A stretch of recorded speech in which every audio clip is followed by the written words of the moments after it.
मुफ्ती साहब मैं अभी आपको कुछ ऐसा सवाल तो नहीं करने का है, पण अ, अभी वो अमोघ लीला प्रभु को आप जानते हो? वो अभी इंडिया में काफी फेमस है।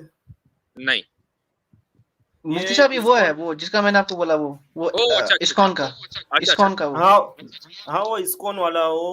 हाँ, तो अभी ये जो राम राम भी ये सब रीइंकार्नेशन का ने सब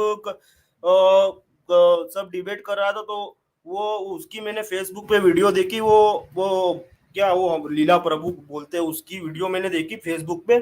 तो वो क्या बोलता था कि ये मुस्लिम में है ना, इनको तो इनका तो कोई बेस ही नहीं है इनके रिलीजन का। तो अभी इनमें तो कैसा है कि अभी कोई तुम छोटा मोटा भी काम अच्छा काम कर दो ने, तो तुम हमेशा के लिए इटर्नल लाइफ, तुम हेवन मिल जाए तुम्हारे को ने। तुम थोड़ा सा भी ये ईश्वर को ना मानो तो तुम इटर्नल के लिए तुम हेल फायर में चले जाओ। तो ये तो ओवर पनिशमेंट हो गया और ओवर रिवॉर्डिंग हो गई, ऐसा बोलता है ना। हमारे में अपने सनातन धर्म में तो क्या है कि तुम जितना गलत करोगे ना, तो उतना ही तुम पनिशमेंट भुगत के वापस आ जाओगे धरती पे। और जो जितना तुम अच्छा काम करोगे, तो उतना अच्छा अच्छा स्वर्ग से थोड़ा टाइम बिता के वापस तुम इधर आ जाओगे तो फिर जी। वो सब मैंने कमेंट आने सब देखे ने। तो फिर मैंने देखा तो सब वो हिंदू लोग तो वाह वाह वाह ने सब कर रहे थे। तो फिर मैंने तो मुफ्ती तारिक मसूद का वो पहले बयान सुने ला था कि उन्होंने एक बार वो बयान में बोला था, वो भी 1-2 साल पहले उन्होंने तो बोला था कि जो इंसान सामने वाला जैसा उसकी हैसियत होगी, वो वैसा अपने साथ वो करेगा, ट्रांजेक्शन करेगा। अभी अपने उसके अभी अल्लाह की जात तो सबसे बड़ी है, तो फिर उसका जो हिसाब होगा वो भी सबसे बड़ा होगा। तो मेरे को तो कुछ ज्यादा वो नहीं था, अपन मैं उसकी बस वसा भी नहीं आया मेरे दिल में। तो पन फिर मैंने वो जब सब कमेंट एंड सब देखी ने, तो फिर वो हिंदू लोग तो सब क्या अपना सनातनी सच्चा है ना, सब ये है ना वो है ना, सब कर रहे थे। फिर मैंने बोला अभी इधर कमेंट करके भी तो कोई फायदा नहीं है, पण अभी आप कुछ उसको जवाब देना चाहे तो उसके बारे में तो आप बोलिए। जबरदस्त। आप बम्बई के हैं? ना हाँ मैं बिल्कुल, मैं भी गुजरात यही पूछने वाला था। ना मैं गुजराती हूँ, गुजरात का हूँ। अच्छा, अच्छा। तो गोधरा से हूँ, गोधरा से। अच्छा, वो लहजा जो है थोड़ा-सा ऐसा लग रहा है जैसे बम्बई का लहजा हो, लेकिन है बड़ा ना जबरदस्त, ना सुनने में मस्त लगता मैं है। गुजराती जबरदस्त, हूँ, हाँ मजा आता है। अच्छा, गुजराती हूँ मुफ्ती मुजम्मिल साहब। भाई, मुजम्मिल भाई गुजारिश ये है, हाँ जी। शायद आपको बात अच्छी ना लगे इसलिए कि वो पाकिस्तान इंडिया वाली बात आ जाती है, लेकिन आप इसको ना पाकिस्तान इंडिया से हट के आप इसे एक हिस्टोरिकल पर्सपेक्टिव में सुनिएगा कि हाँ जी। हमारे ये आई थिंक 2001 2002 में एक बहुत बड़ी बात हो गई कि इंडिया बहुत बड़ी फौज लेके पाकिस्तान पे अटैक करने लगा है, और वो कितने महीने बॉर्डर पे रही फौज उनकी, और वो बड़ा एक हुआ था क्या बटाए क्या क्या बाया। तो उस वक्त हमारे पाकिस्तान में होते थे जनरल मुशर्रफ साहब। तो हाँ। उनसे किसी प्रेस कॉन्फ्रेंस में उन्होंने पूछा कि ये तो भारत की जो मूवमेंट है आर्मी की टुवर्ड्स पाकिस्तान, वो तो बहुत बड़े पैमाने पे हो रही है, हम्म। तो आपका इस पे क्या फीडबैक है, क्या तबसरा है। तो उन्होंने कहा भाई वो उनका मुल्क है, उनके मुल्क में वो एक शहर से दूसरे शहर जाएं, शहरों को छोड़ के बॉर्डर तक आ जाएं, जो मर्जी करें। जिस दिन बॉर्डर पार किया मज़ा उस दिन आएगा। अपने बॉर्डर तक आएं, वापस जाएं, फिर आएं, जाएं, रोज करते रहे, हमें क्या तकलीफ है, बॉर्डर पार करें फिर देखेंगे।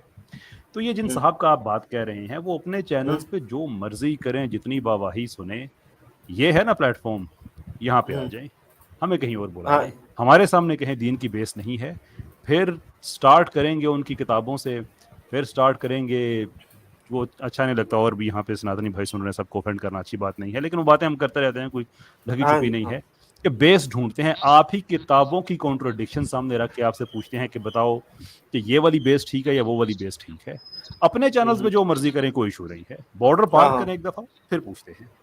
और मैं इसमें एक और बात ऐड करूंगा, वो मैं पिछले दिनों, आज ही पिछले दिनों क्या, एक तो पिछले दिनों भी, आज भी मैंने वो वीडियो शेयर की थी, वो जो अमोद साहब की, जो वो ज्यादा कुछ नहीं बोलते हाँ। आजकल, उनकी जो जबान जो है ना वो थोड़ी सी खुल गई है, हाँ, क्योंकि वो जब अभी से वो, ज्यादा ही कुछ।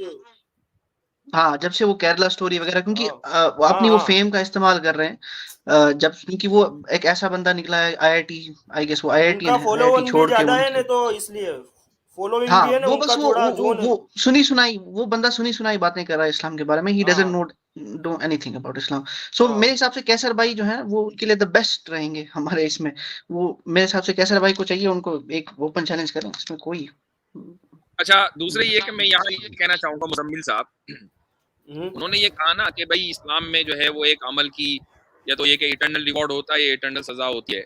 अगर एक आदमी खुदा को ना हाँ माने। हाँ हाँ हमारे यहाँ तो ये होता है कि एक आदमी अगर कर्म करेगा फिर अगले जन्म में जो है वो उसके एतबार से उसको उसका जन्म होगा अच्छा या बुरा। तो हाँ मुझे आप उनसे पूछ कर ये बताइएगा कि ये जो उनका अच्छा जन्म चल रहा है, आजकल अच्छा ही चल रहा होगा, पैसा भी मिल रहा है, हाँ फेम भी होगा, हाँ हाँ उनके कौन से कर्मों का रिवॉर्ड है? जरा वो कर्म बता दें कि इन्होंने पिछले हाँ जन्म में कौन से कर्म किए थे जिसका ये रिवॉर्ड है, ताकि लोग वही हाँ कर्म आज कर लें और उनको यही एग्जैक्ट रिवॉर्ड अगले जन्म में मिल जाए। हाँ हाँ जी जिन एकदम। लोगों को और जिन लोगों को ये नहीं मिला, मसलन जो लोग बिलो दी पावर्टी लाइन रह रहे हैं, गरीब गुर्बत है, खाने को नहीं है, तो उन्होंने पिछले जन्म में कौन से गुनाह किए थे कि जिसकी वजह से उनको ये सजा मिल रही है? हाँ तो जी हाँ हाँ तो हाँ भाई जो इस जन्म में जो है उसको पिछले जन्म का कुछ नहीं पता, उसको ये भी नहीं पता कि पिछले जन्म में वो हाँ इंसान था कि बंदर था कि गधा था, उसको कुछ नहीं पता। तो जब हाँ उसको मुफ्ती पता साहब ही नहीं, एक बात ऐड करना चाहता हूँ मुफ्ती साहब। एक मिनट रुक जाइए, जब उसको पता ही नहीं है तो सजा और रिवॉर्ड क्या? दुनिया में आप सजा किसी को देते हैं तो उसको पता होता है कि इस जुर्म की सजा है। अगर मुजरिम को ये ना पता हो कि मुझे इस जुर्म की सजा मिल रही है तो फिर वो मुजरिम नहीं है, सजा देने वाला मुजरिम है। तो जब मुजरिम को आप ये ट्रीट करते हैं, कम से कम उसको ये बता देते हैं कि तुम्हारा जुर्म ये है, तो इस जन्म में जिसको सजा मिल रही है, मसलन जो कुत्ता बन गया, बंदर बन गया, किस जुर्म की सजा उसको दी है, क्या उसको पता है? ये कैसा इलॉजिकल कॉन्सेप्ट है? जी हेलो जी बोलिए। हेलो।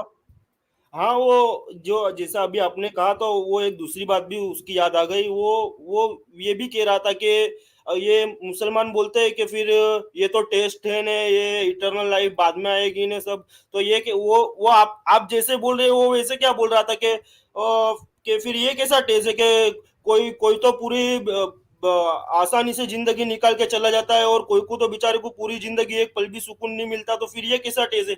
वो भी ऐसे ऐसे बोल रहा था मुफ्ती साहब।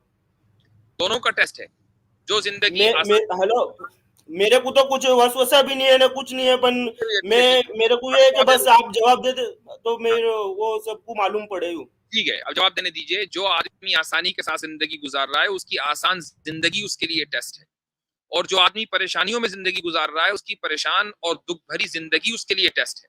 जो आदमी परेशानियों का शिकार है वो सबर करेगा तो सबर के रास्ते से जन्नत पहुंचेगा, और जो आदमी आसानियों में है तो शुक्र करेगा तो शुक्र के रास्ते से जन्नत पहुंचेगा। अगर आसानियों में रहने वाला इंसान शुक्र न करे तो फिर वो आसानियां उसके लिए अजाब बनेंगी, और अगर परेशानियों में रहने वाला सबर न करे तो उसकी परेशानियां उसके लिए अजाब बनेंगी। तो टेस्ट दोनों के लिए है।